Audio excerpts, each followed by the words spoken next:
அனைவருக்கும் வணக்கம். ஆத்மாவின் சுயசரிதத்திலிருந்து தொடர்ந்து 9ஆம் வட்ட அணுக்களை பற்றி இன்னைக்கு பார்க்கலாம். தொடங்கிறதுக்கு முன்னாடி அகத்திய மகரிஷிகள், வால்மீகி மகரிஷிகள், அனைத்து சப்த ரிஷிகள், பரிமள குரு அன்னை மற்றும் இறையன்பு ஜெயந்தி அம்மா அனைவரையும் வணங்கி அனைவரோட ஆசீர்வாதத்துடனும் ஆரம்பிக்கலாம். கடந்த 2 பாகங்களில் 9வது வட்ட அணுக்களை பற்றி பார்த்தோம். இன்னைக்கு 9ஆம் அறிவு அதை பற்றி பார்க்கலாம். இந்த புத்தகத்திலே ரொம்ப சுவாரஸ்யமான ஒரு பகுதி அப்படின்னு சொல்லலாம். 6ஆம் அறிவுனா என்ன, 7ஆம் அறிவு, 8ஆம் அறிவுனா என்னன்னு பார்த்தோம். மனிதர்கள் ஆகிய நமக்கு 9 வட்ட அணுக்கள் இருந்தாலும் பொதுவா 6 அறிவு படைத்த மனிதன் அப்படின்னு தான் சொல்லுவாங்க. ஏன்னா நம்ம முயற்சி செஞ்சு நம்ம பிரிக்கக்கூடியது 6 வட்டங்களோட அணுக்கள் மட்டும்தான். நம்ம முயற்சி செய்து அப்படின்னா வெளியில இருந்து வரக்கூடிய எண்ண அழுத்தம், உதாரணத்துக்கு இறைவா என்னோட மாயையெல்லாம் அகற்றிடு அப்படின்ற எண்ணத்துக்கு நம்ம அழுத்தம் கொடுக்கும்போது முதல் வட்ட அணுக்கள் பிரிபடும். ஆணவம் குறைஞ்சி பணிவு எனக்குள்ள உயரணும் அப்படின்னு நம்ம நினைக்கும் போதெல்லாம் 3வது வட்டத்துல இருந்து அணுக்கள் பிரிபடுறதுக்கு உதவும். இந்த மாதிரி எண்ணம் அழுத்தம் கொடுத்தோ இல்லைன்னா தகுந்த ஆகாரம் உட்கொள்றது மூலியமாகவோ, அதாவது ஆகாரம் மூலியமாக வரக்கூடிய சத்துக்கள் குருதியில கலந்து குருதியிலிருந்து சத்துக்கள் அணுக்களுக்கு அனுப்பப்பட்டாலோ, கலியுக சீரியஸ்ல நம்ம பார்த்துருப்போம் விரிவா எந்தெந்த வட்ட அணுக்களுக்கு எந்த மாதிரியான உணவுகள் சாப்பிடணும் அப்படின்ட்டு. இப்படி வெளியில இருந்து நம்ம மேற்கொள்ளக்கூடிய முயற்சியினால 6 வட்டங்களோட அணுக்களை மட்டும் நம்மளால பிரிக்க முடியும். ஆனா 7வது, 8வது மற்றும் 9வது வட்ட அணுக்கள் பிரிபடணும் அப்படின்னா அதுக்கு ஆத்மா கிட்ட இருந்தே அதிக அளவுல சக்திகள் வரணும். இந்த 3 திரேதா வட்ட அணுக்களுக்கும் குருதியிலிருந்து வரக்கூடிய சத்துக்கள் தேவையில்லை அப்படிங்கிறத பார்த்தோம். அதனாலதான் மனிதன் என்பவன் 6 அறிவு பெற்றவனாக கருதப்படுகிறான். கலியுகத்தோட தாக்கத்தினால 6 அறிவை நம்ம அடைஞ்சிட்டோம் அப்படின்னா அதுவே பெரிய விஷயம். அதையும் தாண்டி நம்மளால 7ஆம், 8ஆம், 9ஆம் அறிவை பெற இயலும். அப்படி பெறக்கூடிய ஒருவர் அவங்க நிலைகளில் உயர்ந்து தேவர்களாகவும் முனிவர்களாகவும் ரிஷிகளாகவும் தெய்வங்களாகவும் மாறுறாங்க. 7ஆம் அறிவு அப்படிங்கிறது 6 வட்டங்கள்ல இருக்கக்கூடிய அணுக்கள் பிரிப்படும் போது உருவாகக்கூடிய நஞ்சுகள் இந்த 7 துவாரத்துல போய் அடைச்சிக்கும் அப்படிங்கிறத பார்த்தோம். 7ஆம் அறிவு உதிக்கும் போது இந்த துவாரங்கள் எல்லாத்தையும் சுத்தம் செய்து நஞ்சுகளை அகற்றி, குறிப்பாக விழிகளுக்கு பின்னாடி இருக்கக்கூடிய நஞ்சு திரைகளை அகற்றி ஆத்ம தரிசனத்தை முதல்ல நமக்கு கொடுக்கும். ஸோ 7ஆம் அறிவு இஸ் ஈக்குவல் டு ஆத்ம தரிசனம். 7ஆம் அறிவு படத்துல சூர்யா கதாபாத்திரம் அந்த இன்குபேஷன் பீரியட்லாம் முடிஞ்சு உயிர்ப்பித்து எழுந்து வரக்கூடிய அந்த காட்சி இப்போ நினைவில் வருது. அதாவது ஆத்மாவோட சக்தியை, ஆத்மாவோட பலத்தை, ஆத்மாவோட பேரன்பை, ஆத்மாவோட அந்த அனைத்து நற்குணங்களையும் உணர்ந்த ஒரு நிலை தான் 7ஆம் அறிவு. அடுத்தது 8ஆம் அறிவு அப்படிங்கிறது அனைத்து சித்துக்களும், இப்போ அஷ்டமா சித்தியை நம்ம சொல்லக்கூடியது, அந்த மாதிரி உடலை சுருக்கி அணுவுக்குள் அணுவாய் போகக்கூடியது, இந்த மாதிரி பல சித்துக்களும் 8ஆம் அறிவு வெளிப்படும் போது நமக்கு கிடைக்கும். ஆனால் அதுக்கு முதன்மையாக நஞ்சுகள் எல்லாம் அகற்றப்பட்டு ஆத்ம தரிசனம் பெற்றிருக்கணும். அது மட்டும் இல்லாமல் இதுக்கு அடுத்து வரக்கூடிய 9ஆம் அறிவு வெளிப்படும் போது தான் முழுமையாக 8ஆம் அறிவு கொடுக்கக்கூடிய சித்துக்களை பெற முடியும் அப்படின்னு சொல்லியிருக்காங்க. இந்த 9ஆம் அறிவு அப்படின்னா என்ன? 9வது வட்ட அணுக்களை அன்பு அணுக்கள் அப்படின்னு சொல்லலாம். ஆத்மா உருவாக்கின முதல் பிள்ளைகள் தான் இந்த 9வது வட்ட அணுக்கள். அப்படின்னா ஆத்மாவோட குணங்கள் அப்படியே இந்த 9வது வட்ட அணுக்களுக்கு இருக்குமா? ஆத்மாங்கிறது அன்பு, 9ஆம் அறிவு அப்படிங்கிறது முழுக்க முழுக்க அன்பு, அன்பை சார்ந்தது, அன்பு அப்படிங்கிற உணர்வு. நம்ம இதுக்கு முன்னாடி பார்த்துருப்போம். 3வது வட்ட அணுக்கள்லையும் அன்பு அணுக்கள் இருக்கும், 6ஆம் வட்ட அணுக்கள்லையும் அன்பு அணுக்கள் இருக்கும். 3ஆம் வட்ட அன்பு அணுக்கள் அப்படிங்கிறது மனிதர்கள் பகிரக்கூடிய ஒரு அன்பு. 6ஆம் வட்ட அணுக்கள் பிரிப்படும் போது தெய்வங்கள் கிட்ட இருந்து நமக்கு கிடைக்கக்கூடிய அன்பு. அதையும் தாண்டி 9வது வட்ட அன்பு அணுக்கள் அப்படிங்கிறது நேரடியாக ஆத்மா கிட்ட இருந்து நம்ம பெறக்கூடிய அன்பு. அதாவது வெளியிலிருந்து வரக்கூடிய ஒரு உணர்வை சார்ந்த அன்பு கிடையாது. மனிதர்கள் கிட்ட இருந்தோ இல்லை தெய்வங்கள்ட்ட இருந்தோ கூட வர அன்பு கிடையாது. நமக்குள்ளே இருந்தே வெளிப்படக்கூடிய அன்பு. நம்ம ஆத்மாவோட இயல்பே அன்பு தான் அப்படின்னு சொல்கிறாங்க இல்லையா? Anbe Sivam. The nature of our soul is love. ஒரு ஃபவுண்டன்லேருந்து தண்ணி மேலே வந்துக்கிட்டே இருக்கிற மாதிரி ஆத்மா கிட்ட இருந்து அன்பு வெளியில் வந்து பொழியக்கூடிய அந்த நிலை தான் இந்த 9ஆம் அறிவு அப்படிங்கிற நிலை. 108வது அத்தியாயத்தில் இந்த வரி கொடுத்துருக்காங்க.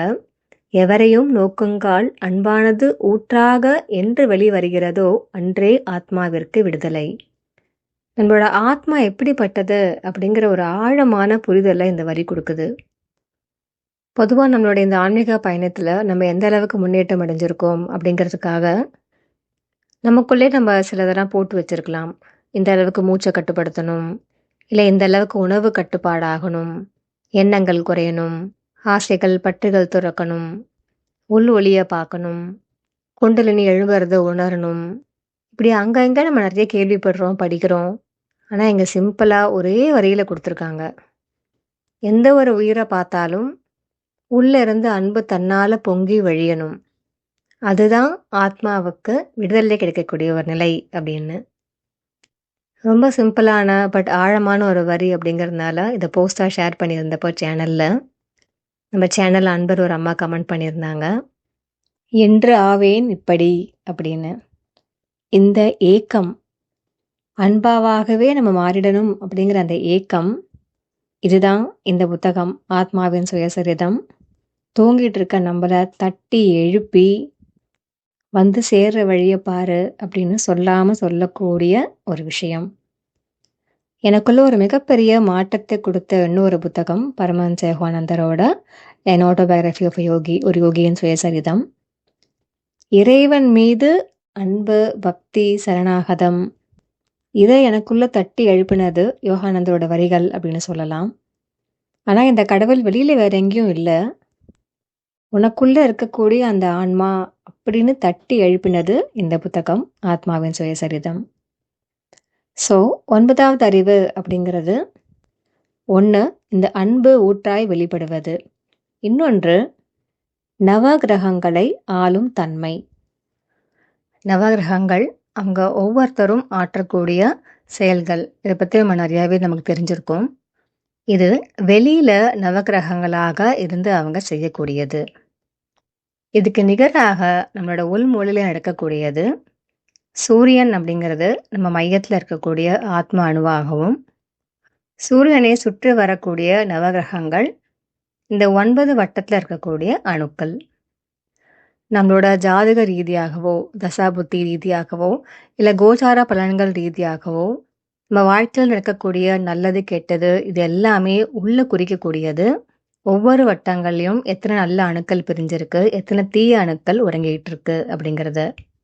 இந்த குறிப்பிட்ட காலகட்டத்தில் ஒரு கிரகத்தோட தாக்கம் நம்ம மேலே விழுது அப்படின்னா அதற்கு நிகராக இந்த கிரகம் ஆளக்கூடிய இந்த 9 வட்டங்களில் ஒரு வட்டங்களோட அணுக்கள்லையும் மாற்றங்கள் ஏற்படும். மனிதன் கோள்களால் ஆளப்படுகிறான் அப்படிங்கிறதுக்கு அர்த்தமும் இந்த 9 வட்டங்களுக்குள்ள தான் புதைஞ்சிருக்கு. இந்த 9 வட்டங்களிலும் ஒவ்வொரு வட்டத்தையும் ஒரு கிரகம் ஆளுது. நம்ம ஒவ்வொருத்தருக்கும் இந்த 9 வட்டங்களில் ஏதாவது ஒரு வட்டத்தில் அதிகபட்சமாக அணுக்கள் பிரிஞ்சிருக்கும். அணுக்கள் பிரிஞ்சு ஆத்மாவை அடைஞ்சிருக்கும். இது எந்த வட்டம் அப்படிங்கிறது நம்ம ஒவ்வொருத்தருக்கும் மாறுபட்டு அமைஞ்சிருக்கும். இதை எப்படி நம்ம தெரிஞ்சுக்கலாம் அப்படிங்கிறதுக்கு இங்கே ஒரு க்ளூ கொடுக்குறாங்க. நம்மளோட ஜனன ஜாதகத்தில் எந்த கிரகம் உச்சத்தில் இருக்குது அப்படிங்கிறத நம்ம பார்த்தோன்னா அந்த கிரகம் ஆளக்கூடிய வட்டத்தில் இருக்கிற அணுக்கள் தான் அதிகமாக பிரிஞ்சிருக்குமா. ஜாதக கட்டத்தில் கிரகங்கள் உச்சமாகிறது, நீச்சமாகிறது நம்ம கேள்விப்பட்டிருப்போம். உதாரணத்துக்கு மேஷத்தில் சூரியன் உச்சம், ரிஷபத்தில் சந்திரன் உச்சம், துலாத்தில் சனி உச்சம். ஒரு பொதுவான தகவல் இது. உதாரணத்துக்கு இங்கே ஜெயந்தி அம்மா ஜாதகத்தில் அவங்களுக்கு செவ்வாய் உச்சம், அதாவது மகரத்தில் செவ்வாய் இருந்தால் செவ்வாய் உச்சம். செவ்வாய் ஆளக்கூடியது 9வது வட்ட அணுக்கள். அப்படின்னா ஜாதகத்தில் செவ்வாய் உச்சமாக இருந்துச்சுன்னா செவ்வாயிலிருந்து அவங்களோட ஆன்மா பிறப்பெடுத்திருக்கும். அது மட்டும் இல்லாமல் அவங்களுடைய 9 வட்டங்களில் 9வது வட்ட அணுக்களே அதிகப்படியாக பிரிஞ்சு ஆன்மாவை அடைஞ்சிருக்கும். 9வது வட்ட அணுக்கள் அன்பு அணுக்கள் அப்படிங்கிறதுனால அவங்களுக்கு இயல்பாகவே இயற்கையாகவே ரொம்ப அன்பானவர்களாக இருப்பாங்க. ஜெயந்தி அம்மா கிட்ட சொல்றாங்க, உள்ளிருந்து பொங்கும் அன்பினை பெற்றவள் நீ, யாரையும் எதிரியாய் பார்க்க இயலாது உன்னால், ஏனெனில் ஆத்மா வெளிப்படுத்தும் அன்பானது ஈசனிடத்தில் இருந்து வரும் அன்பு ஆகும். இதை கேட்ட உடனே ஜெயந்தி அம்மாவுக்கு ஒரு கேள்வி வருது. 6 வட்டங்களும் முழுசா பிரிஞ்சிருந்தா மட்டும்தான் அடுத்து 7, 8, 9 பிரிப்பட முடியும். ஆனா அவங்க இதை எழுதும்போது இப்பதான் 6வது வட்ட அணுக்கள் பிரிப்படக்கூடிய நிலையில இருக்கு. அப்ப எப்படி 9வது வட்ட அணுக்கள் பிரிப்பட்டிருக்கும் அப்படின்னு கேட்குறாங்க.